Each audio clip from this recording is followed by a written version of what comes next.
Okay. Thank you very much for inviting me to this conference. I'm really sorry that I can't be there, and it's really great that you've just been hearing one of my former PhD students, Hallie, which I'm delighted that he's become an expert in various types of addiction all over the world. What I'm going to talk about today is the psychology of gambling addiction, and I'm going to actually start by actually just defining addiction, mainly because you can have 50 psychologists in a room and we'll all have slightly different definitions of what it is to be addicted, and I want to make sure that I tell you how I conceptualise addiction. I'm then going to briefly talk about one of the things I'm most known for, which is the addiction components model. I'm then going to talk about influences on gambling, and I'm going to talk about specifically three particular types of influences on gambling: individual factors, situational factors, and structural factors. And then I'm going to end by actually talking about some of the research that excites me most. And I'm going to talk about the evaluation of responsible gambling tools using behavioural tracking data. Hallie just mentioned in his talk, well, he mentioned it in the answers to his questions, that we need to get access from gaming companies about actual player data. In the gambling industry, this has become far easier than we found in the gaming industry. So I'm going to talk about some of the findings that we found over the last decade, and then I'll just wrap it up with a few conclusions. Okay, before I actually start to talk about definitions of addiction, I just want to contextualise my talk and talk about what I believe to be the world gambling trends. And one of the first things, I mean, I've been in the field for 37 years now, and I could not have imagined when I first came into the field back in 1986, 1987, that we were going to have something called the internet, that on this thing called the internet, we'll be able to do things like gaming, gambling, and lots of other different things. And the thing about the internet is that what that means is that gambling has come out of gambling environments like casinos, betting shops, amusement arcades, bingo halls, and into the home and into the workplace. And now, of course, with Wi-Fi enabled smartphones, we have now got gambling on the move. I mean, anybody now with a smartphone is walking around with a casino in their pocket or in their handbag. Connected to this is that over time, gambling has become more technologised. Where we used to have technology in the form of slot machines, is that now we're seeing increasing forms of technology, particularly in the area of the internet, and particularly in the ways that we can actually gamble, whether that's through our tablets, through our smartphones, through our computers, through gaming consoles. This is all actually highly interlinked. Another thing that's been quite noticeable in the UK and in other parts of the world is that there's been massive increases in gambling advertising and gambling marketing. However, lots of people have said that, you know, if we increase advertising and we increase marketing, that's going to lead to far more problem gamblers. But actually, if we look in the UK, our prevalence rate of problem gambling has been round about 0.5% for the last 20 years now. So even though we've seen something like a 600 to 800% increase in gambling advertising and marketing, what we haven't seen is any appreciable increase in problem gambling. However, I do believe that the thing about marketing and advertising, if you're already a problem gambler, it's that type of marketing and advertising that can actually cause those triggers and urges for problem gamblers to want to gamble. So, you know, that's one of the reasons why I do think it should be restricted, because you've got to protect vulnerable groups. Another thing that's become particularly popular over the last 10 years is the rise in in-play betting. I mean, 10 years ago, if I wanted to gamble on a football match, the only thing I could do is actually bet on whether somebody was going to win that match or lose that match. Now, on a typical football match, there are 60 or 70 different in-play markets. So people can gamble on what the half-time score is, who will score the next goal, whether a team will get a penalty or not, how many red cards will be in the game. There are so many different things that people can gamble on, and it isn't just finding out the result at the end of the game. You can actually gamble all the way through a sporting event, and it doesn't just apply to things like football. It can apply to almost any situation that has a long event duration.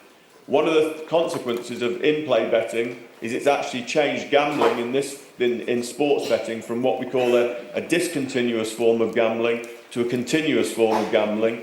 And a consequence of that is we know that continuous forms of gambling have a much higher association with problem gambling and gambling addiction. On a non-psychological level, more on a cultural level, what we've also seen is governments all around the world is that we've seen mass deregulation and increased accessibility to gambling. And there's a general rule of thumb for any type of activity is that where we increase the accessibility of that activity and we increase opportunities, not only do we see an increase in the number of people that engage in that activity, but we'll also see consequences for people who have problems with that particular activity.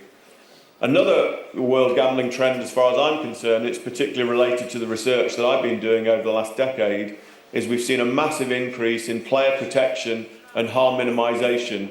And this is often gambling regulators are actually telling gambling operators that they can't have an operating licence unless they can demonstrate what they're doing in terms of player protection and harm minimisation.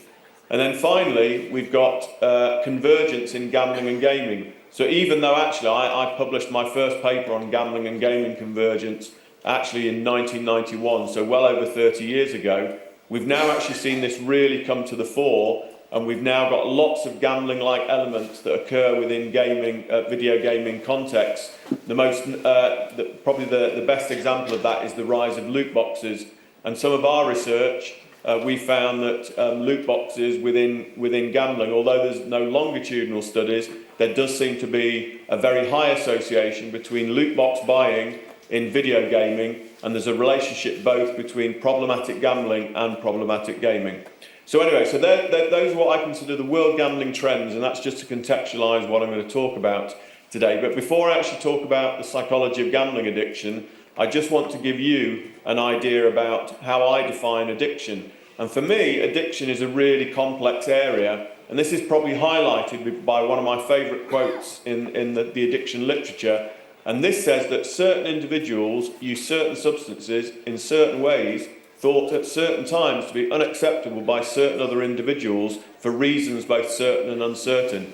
Now, obviously this is a quote it's basically trying to say that addiction is very complex, and it's why I will be in a job for life, is that there is no simple parsimonious explanation about how and why people become addicted, about how they acquire that addiction, how they develop that addiction, how they maintain that addiction. It is quite clear there are lots and lots, multiple pathways into any type of addictive behaviour, and you can get two individuals who display exactly the same behaviour, but the reason why they're addicted to that particular behaviour or that particular substance might be very different in both of those individuals. Now, when I first started researching in this area back in the mid-1980s, there was no what I call all-encompassing definition of what addiction was about. In fact, every definition that I read involved the ingestion of a psychoactive substance. There was no formal definitions that talked about behaviours that could be addictive. However, that changed in 1988. There was a really good paper that was published in the Annual Review of Psychology by Gordon Marlett and his colleagues, and they actually defined addictive behaviour as a repetitive habit pattern that increases the risk of disease and or associated personal or social problems. It's often experienced subjectively as a loss of control. These habit patterns are typically characterised either by immediate short-term gratification, the short-term rewards, and it's often coupled with delayed deleterious effects, the long-term costs, and attempts to actually change an addictive behaviour via treatment or self-initiation are typically marked by high relapse rates. And one of the reasons I really love this definition, because there is no mention at all of the ingestion or the taking of a psychoactive substance. It really concentrates on the behaviour. So what we're talking about here is a behavioural addiction. Now, for me, I've conceptualised for a long time that addiction researchers, if we're going to call something an addiction, then what we should be looking for is similarities across lots of different behaviours, accepting the fact that there are lots of idiosyncratic differences between behaviours. So, for instance, in gambling, which I'm talking about today, things like chasing losses are a behaviour that only occurs in problematic and addictive gambling. It's something that's a risk factor for problem and addictive gambling, but it doesn't appear in any other type of activity. Quite clearly, there is a massive difference between behavioural addictions and substance addictions, because in some substance addictions, you are actually ingesting a psychoactive substance, whereas obviously in behavioural addictions, we're talking about a behaviour that can actually be all-encompassing, particularly when it becomes problematic. So my basic premise, and this is probably the most important slide that I'm going to talk about today, and in fact, you could say that my whole career rests on this slide, because I don't just research on gambling addiction. My history is that even though I've been researching on gambling addiction since the mid-1980s, at the end of the 1980s, I started research on video game addiction. In 1995, I started research on internet addiction. In 2001, I started work on sex addiction. In 1997, I started research on exercise addiction. In 2005, I started research on work addiction. And then in 2010, I started work on social media addiction. And when I use the word addiction there, is I'm using addiction for every one of those activities in exactly the same way. And I'm actually arguing is that all of those behaviours, if they are genuinely addictions, then they would have to comprise of these 6 components: salience, mood modification, tolerance, withdrawal, conflict, and relapse. Now, from my perspective, salience, what I mean by this is the most important thing in this person's life. It's a behaviour that this person will do to the neglect of everything else in this person's life. And the way I can explain salience to you, I'm going to take 3 slot machine addicts. I'm going to talk about how they actually behave, and I would actually argue on the basis of what they say about their gambling behaviour, and particularly their slot machine gambling behaviour, they are genuinely addicted to slot machines. So the first person here is a person I've called Tony. And Tony said, if I wasn't actually gambling, I was spending the rest of my time working out clever little schemes to obtain money to feed my habit. These 2 activities literally took up all my time. So here we've got somebody who, when they're not actually playing slot machines, they're thinking about playing slot machines, and they're thinking, how can I get money to feed my fix? So here we're talking about somebody who is totally preoccupied, even if they're not actually spending every single minute gambling. The next example is a man that I've called Brian, and Brian said, gamble, gamble, gamble your life away. You might as well have put it down the drain. You've got to face the truth, and it's with it's with a machine. You've got to face the truth that you're having a love affair, and it's with a machine whose lights flash, takes your money, and kills your soul. So this is an example of what I call electronic friendship. Here is a man, well actually an older adolescent, who says he's having a love affair, and it's with a machine. And in fact, in some of my other areas of research, when I look at things like smartphone addiction or addictions to iPods, is that people talk about having very emotional relationships with inanimate pieces of technology. And this is actually the same for this particular individual. In fact, when this person walked into an amusement arcade and they saw somebody playing what they considered to be their machine, it was like somebody else was making love to his girlfriend. He really thought that that machine was his and nobody else should play it. But probably the best example I can give you of salience is from an adolescent called David, who I knew for a number of years. And David said to me that during 4 or 5 years of compulsive gambling, I think I missed about 6 or 7 days playing fruit machines. In the UK, we call slot machines fruit machines. Keeping in mind that about 4 or 5 of those days were Christmas days where it was impossible to gain access to a gambling machine. As you probably gathered, I ate, slept and breathed gambling machines. I couldn't even find time to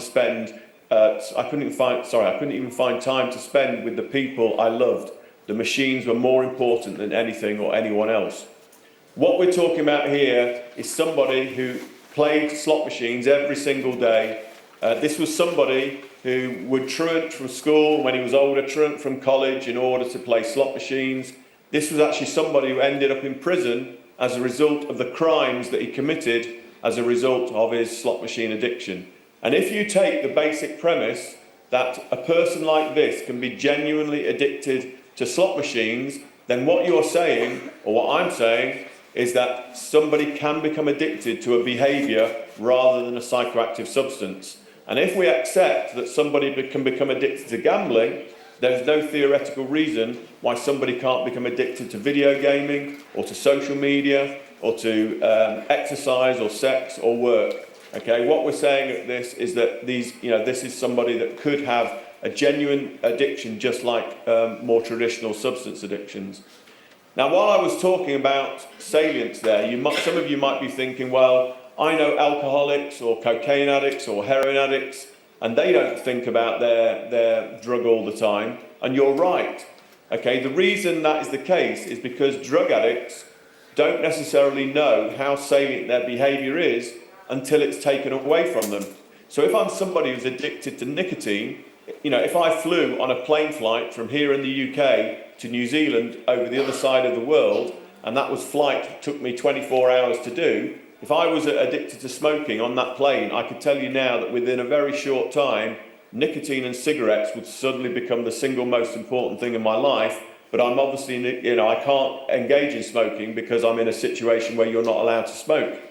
If I was an alcoholic, I could do this lecture. For all you know, if I was an alcoholic, this could be neat gin, neat vodka, and you would be none the wiser. If I was an alcoholic, it'd be quite easy for me to give this session and have my drug of choice right next to me. However, if I was addicted to slot machines, I'd find it very hard to give this lecture, this talk, and play a slot machine at the same time. But I'd find it very easy to take cocaine or drink alcohol at the same time, because people can do, you can actually be a drug addict and actually do other behaviours concurrently. And that is why I have met alcoholics who are also pathological gamblers, because you can drink alcohol at the same time that you're actually gambling.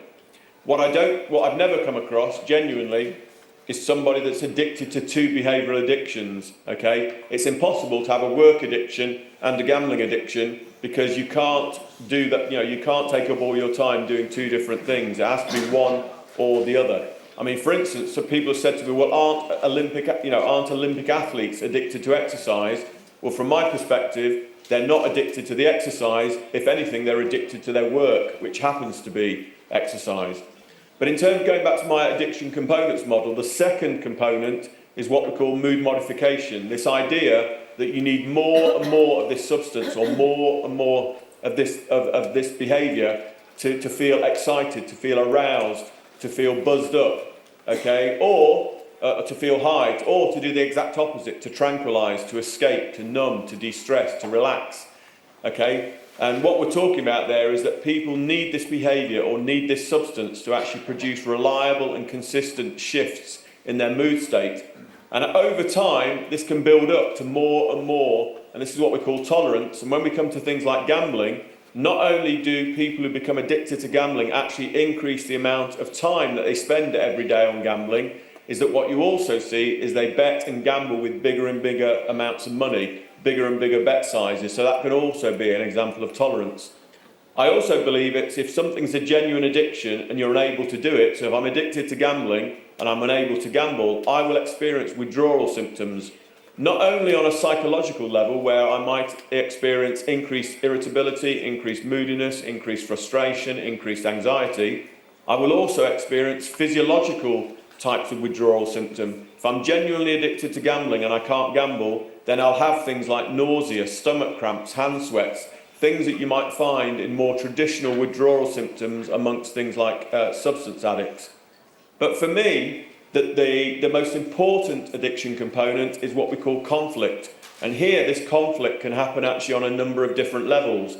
You can have what we call interpersonal conflict. We know, this is something, if in the case of gambling, is that the gambling is so conflicting, is that it actually interferes and compromises with your personal relationships, with your wife or your husband, with your children, with your friends, with your work colleagues. You can also experience interactivity conflict. So you're doing this activity so much that it actually compromises your education or compromises your occupation, depending on what age you are. And also people can experience what I call intrapsychic conflict, conflict within oneself. You know that you're doing this activity too much, you know that you should probably cut down and stop, but you feel unable to do so, and you experience a subjective loss of control. And one of the things that the media always ask me, Mark, what is the difference between a healthy excessive enthusiasm and an addiction? That's very easy for me. Healthy excessive enthusiasms add to life, and addictions take away from it. And on that very simple rule of thumb, most people who engage in lots of excessive activities are not addicted at all, particularly because they have little or no negative consequences of their particular behaviour. And so for me, one of the things, even though we know in a behavioural addiction, the amount of time that you spend is often correlated with whether you're addicted to something, the important thing to know is that time in and of itself is not a good predictor. There are lots and lots of people who spend far too much time on video games, on social media, or even on gambling, but they're not necessarily having any negative consequences as a result of that. And then finally, we've got relapse. And so this is the idea: if I have managed to give up gambling for 2 days, 2 weeks, 2 months, or even 2 years, when I start gambling again, I will go straight back into the addictive cycles I was in before. And, for me, probably nicotine addiction is the classic relapse behaviour. Mark Twain, the American author, he's got a lovely quote in relation to relapse, and he says that giving up smoking is really easy to do. I've done it hundreds of times. And that, to me, really classically illustrates this idea of relapse. So my basic argument here is I don't care what the behaviour is. If any behaviour fulfills these 6 components, then I would operationally define that as a genuine addictive behaviour. If somebody if somebody endorses 3 or 4 of those, then I might consider that person having problematic behaviour rather than addictive behaviour. And there's a real irony here, is because I'm often accused of watering down the concept of addiction by applying it to things like exercise, sex and work. Yet, on the other hand, people also say, Mark, hardly anybody can fulfil all of your 6 components and that you're too stringent. And, so I can't win either way, but I do believe if somebody is genuinely addicted to any of the behaviour, they will fulfil each of these 6 components. Now, from my perspective, is that I think there are 3 interacting and integrated sets of characteristics that determine whether somebody develops any type of addictive behaviour. And these are the individual characteristics and the structural characteristics and the situational characteristics. Now, I would estimate that over 95% of all research in the gambling area, and probably an even bigger percentage in the area in terms of things like drugs, actually concentrates on the individual characteristics. So what I'm talking about here when I mean individual characteristics, it's everything that resides within the individual. So this may be something like a person's biological or genetic predisposition.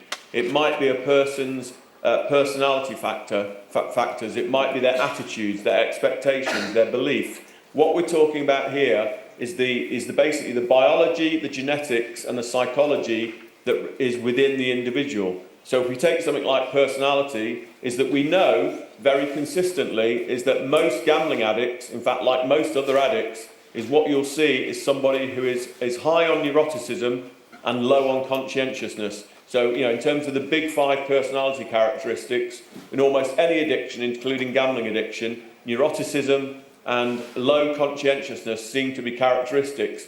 And some people think that these behaviours are predictive of those addictions. I don't think that is the case at all, because there are people out there that are highly neurotic, that have low conscientiousness, but they're not addicted to anything. Okay? I mean, people often talk about an addictive personality. From my perspective, there is no, the addictive personality is a complete myth. I published a paper back in 2017 where I argued there is absolutely no trait, no personality trait that is, predictive of addiction and addiction alone. However, I did also argue in that paper that there are lots of personality characteristics like impulsivity, like neuroticism, that we know have very high associations with addictive behaviour. So I'm not going to concentrate on the individual characteristics, mainly because a lot of my career has been spent looking at the structural and situational characteristics. So when we talk about situational characteristics, there's actually 2 types of situational characteristic. There are what we call the macro situational characteristics, and this refers to things like advertising, marketing, the number of gambling venues within an area, where those gambling venues are actually located. And in fact, when we talk about gambling, is that the internet has completely changed the situational characteristics of gambling, because whereas you used to have to go to a dedicated gambling venue to gamble, you can now do it through your smartphone, through your tablet, or through your computer. We're talking about something that is highly convenient. But there's also what we call the micro-situational characteristics.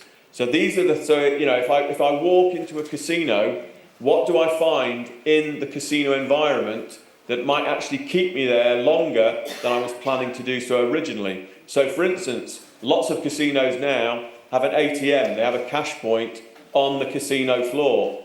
In my own casino here in Nottingham, between the roulette tables and the ATM, it's actually a 3-second walk to actually go and get money out of the cash point. You can watch the you can watch the roulette wheel spin. At the end of that spin, if you've lost, you can walk just to the cash point, you can take out money, walk back to the table, the croupier changes your money into chips, and you're gambling again, and you've not even missed a spin of the roulette wheel. We also know there are things like free alcohol in the environment. There are some casinos that will give lots of free alcohol, particularly to high rollers, people who spend a lot of money. There are some gambling establishments that will actually give alcohol for free, knowing full well that if you drink alcohol, it kind of lowers your psychological guard. It means that people can become more intoxicated. They can't make an informed choice. There are lots of other things in the environment that might actually have an influence on whether you gamble or not, or the speed of your gambling. So, for instance, in experiments that we've done in the UK, is that high beats per minute music that it's playing while you're gambling is you tend to gamble faster under higher beats per minute music than when there's no music at all. Obviously, if you're gambling faster, you're spending more money, and in the long run, you're actually losing more money. There are also factors that are to do with both physical and psychological comfort, and these are what I call eating, seating, and heating. If you put a chair in front of a slot machine, is that people will probably play that slot machine for a longer time than if you haven't got a chair in front of it. If you've got eating and drinking facilities within your gambling venue, that's likely to keep you in that gambling venue longer. So all of these things here, the sensory factors like the colour of the environment, we know that, for instance, we've done experiments where people actually gamble, bet more money and gamble faster under red light than they do under white light. So the thing is, you can actually manipulate things in the environment to actually keep you in that environment longer. But I would argue that most situational characteristics, on both macro situational characteristics and micro situational characteristics, is these are what we call acquisitional factors. Basically, they tend to get you gambling in the first place, or they keep you gambling within session. Now, when it comes to addiction, from my perspective, it's actually the structural characteristics that are more important.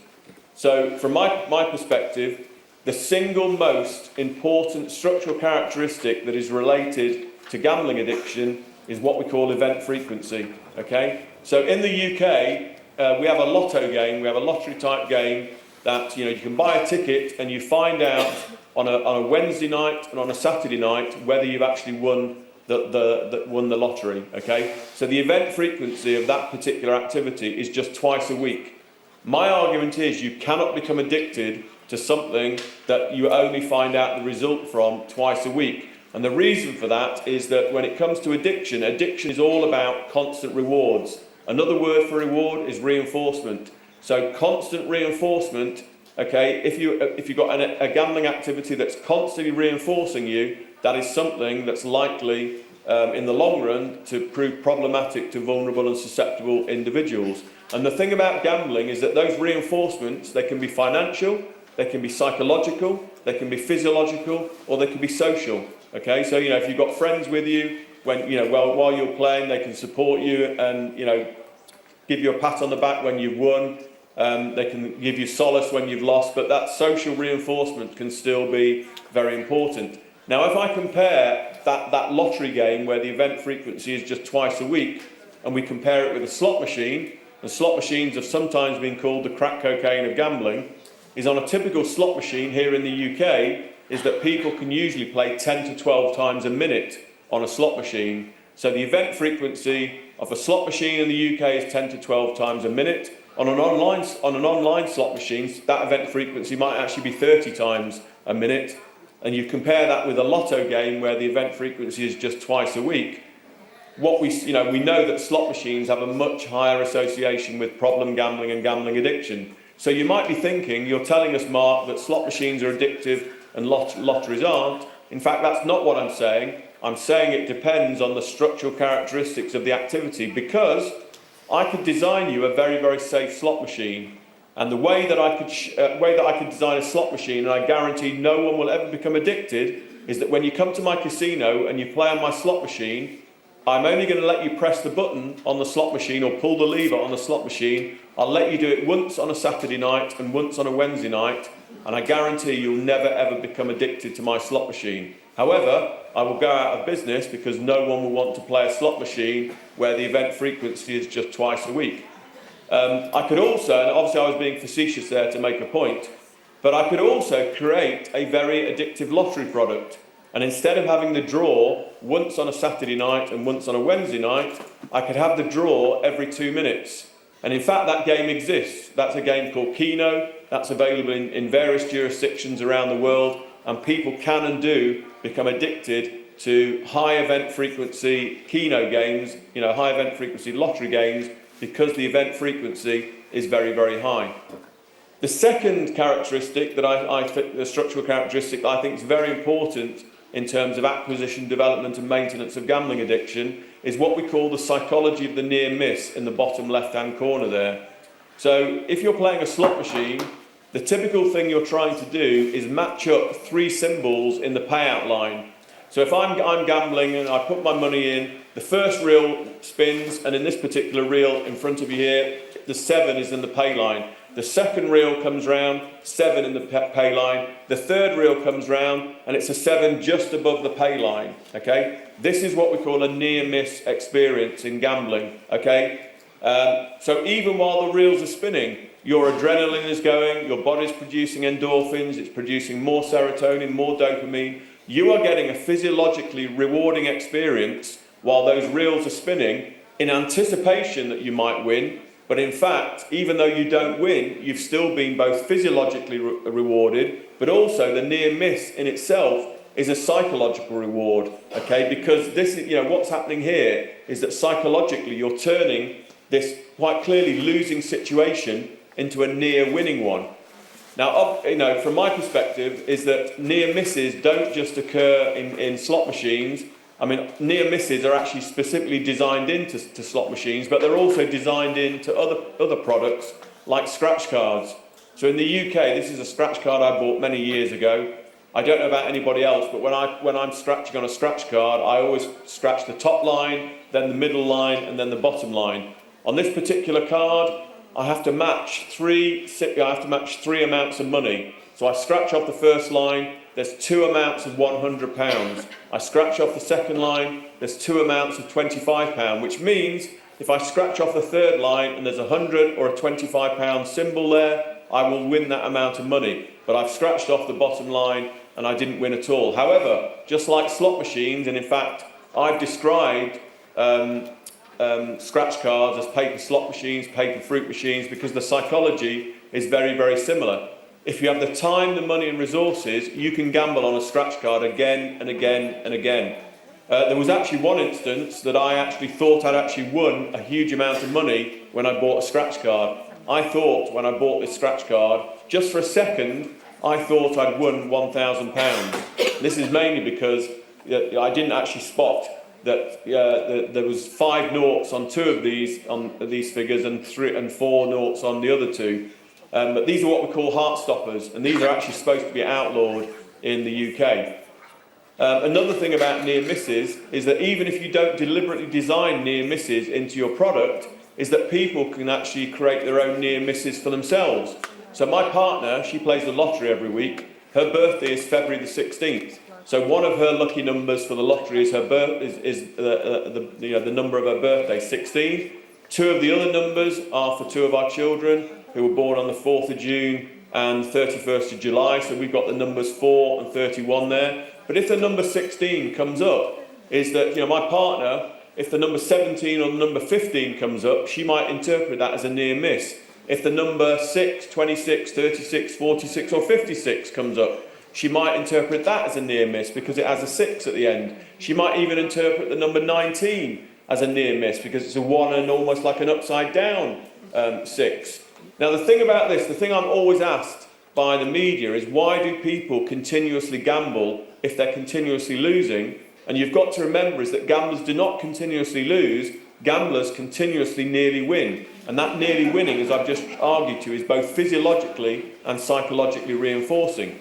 The other thing is, if we take something like sporting events, is if I place a bet on a football match, and I bet that Manchester United are going to beat Liverpool in a football match, and it's 0-0, and just at the end of the match, the referee gives a penalty, and one of the teams score, and it means I lose my bet. Instead of saying to myself, I've lost that bet, is that sports bettors will say, I would have won that bet if the referee hadn't given that penalty in the very last minute of the match. Is that sports bettors all the time, they're turning these what are quite clearly losing situations into near miss ones.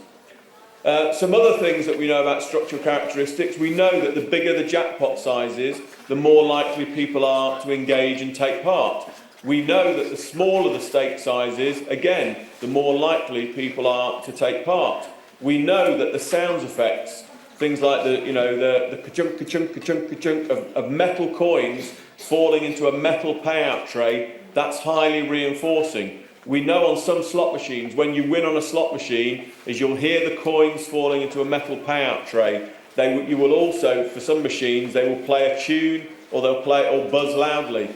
When you walk into a Las Vegas casino, is there might be 1,000 machines there, and then maybe 20 of them are paying out. As you look around, you're hearing all these machines paying out money, but you don't hear the sounds of the machines that are not paying out money. In 1,000 machines, there might be 20 paying out, but 980 that aren't paying out. This is what we call the availability bias. This is all the idea, is that we try and emphasise winning and de-emphasise losing. On our national lottery show, a TV show, many years ago, they used to bring the winners on, and they would say, here's Mr. Jones, last week he won £1 million on the lottery. Here's Mrs. Evans, she won £3 million on the lottery. What they never say is, here's the 29.9 million people who absolutely didn't win a thing on the lottery. So what we're saying here is that there are lots and lots of different structural characteristics. In a literature review that we did, we actually identified over 65 different structural characteristics. But we know there are other things like the payout interval. The quicker that you give the winnings back to the person, the more likely they are to actually stay on that activity. Gamblers, when they win, they don't, and particularly when you're problem gamblers, they don't take their winnings. Instead of taking their winnings, they actually, what they call, reinvest back to gambling. And what we see on slot machines is that any winnings go straight back into the slot machine, and there is the law of diminishing returns. The thing that probably, one of the most important characteristics, or at least you would think is one of the most important characteristics, is the probability of winning. So in this, we know actually is that people do not concentrate on the win probability. They tend to concentrate on things like the amount of money that could be won, the jackpot size. So on our lottery in the UK and the Euro Millions in the UK, there is something like a 1 in 114 million chance of winning. That is infinitesimally small. You would get better odds of Elvis Presley landing on the moon on the back of the Loch Ness Monster, because we're talking about an infinitesimally small probability. People have said that our own national lottery is a tribute to public innumeracy because people do not understand probabilities. One of the other things that a structural characteristic that the gaming industry do, or the gambling industry do, is they try and turn your money, your real cash, into virtual representations of it as soon as possible. This is called the suspension of judgment.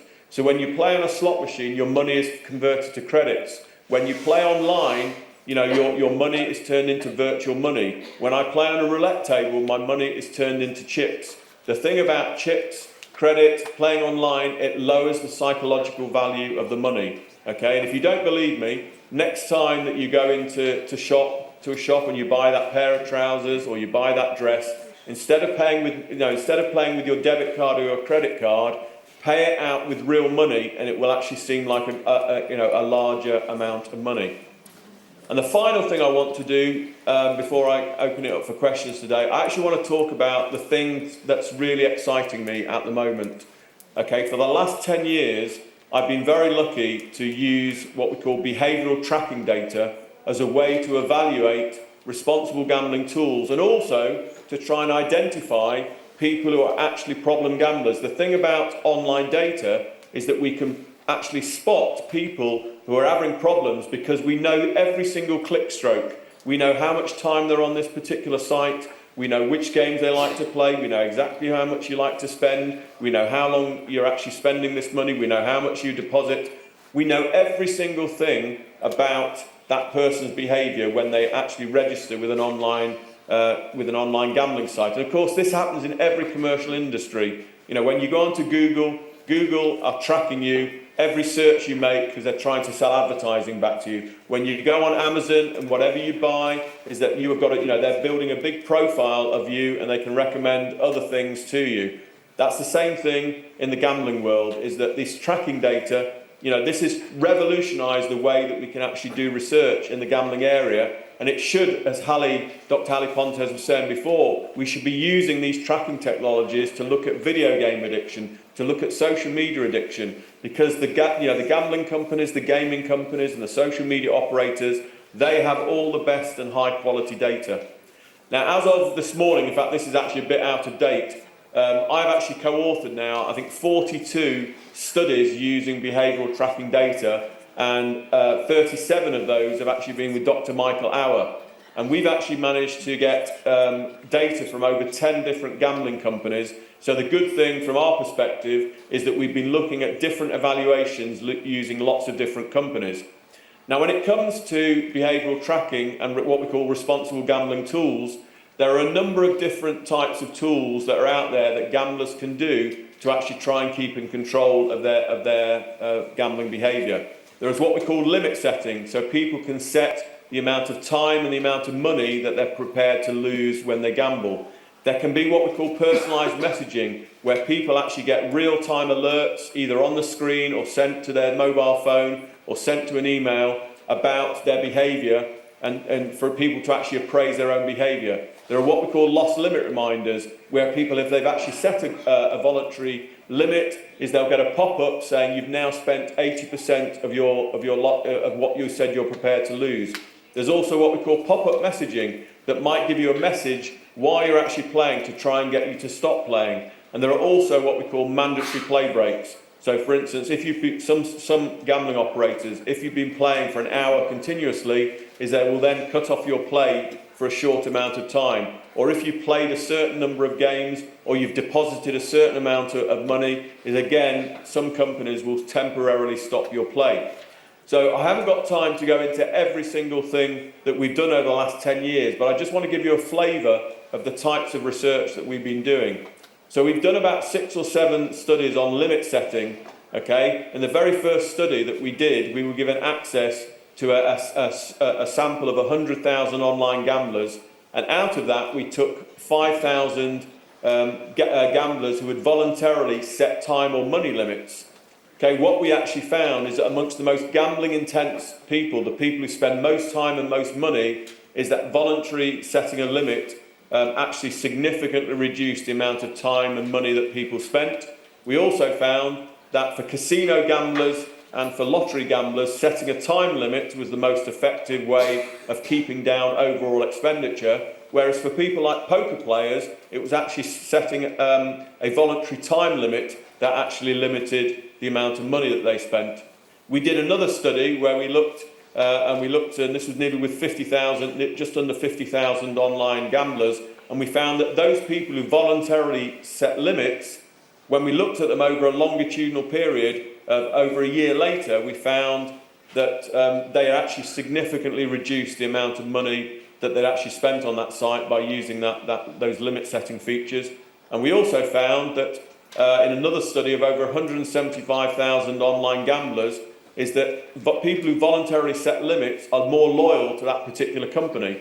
So, you know, we actually found that those people who weren't setting their limits, they were going to, you know, they either weren't gambling anymore, or they were going to other types of gambling websites and not actually remaining on that site itself.